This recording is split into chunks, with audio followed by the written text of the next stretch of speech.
माझ्या सासूबाईंनी शिकवलेले हे मुळ्याचं लोणचं सगळ्यांना वेड लावीन। आज मी बनवत आहे झणझणीत मुळ्याचं लोणचं। त्यासाठी मी बाजारातून 1 किलो मुळं आणलेलं आहे। ते स्वच्छ धुवून घेतलं आईने, त्याची साल काढून दिली। मी कट करताना त्यात 2-3 लिंबू पिळून घातलेलं आहे, म्हणजे ते पिवळं पडत नाही। नंतर ना मग पाण्यात घालून स्वच्छ धुवून घेतलेलं आहे। पाणी नितळण्यासाठी बुट्टीत काढून घेतलं।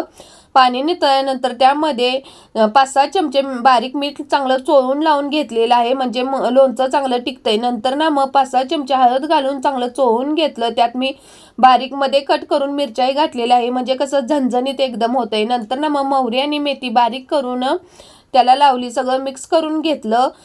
एक किल्ली भरून तेल गरम केलं। तेल चांगलं गार झालं की त्यामध्ये मग लसूण घातला आणि वरून ते घातलं। आणि असं झणझणीत लोणचं झाल्यानंतर ना भाकरी बरोबर भाजीची गरज लागत नाही। तुम्ही पण नक्की करून बघा आणि चॅनलला सबस्क्राईब करायला विसरू नका। आणि एअर टाईट बरणीत ठेवायचं, म्हणजे 4-5 महिने टिकून राहतं। धन्यवाद।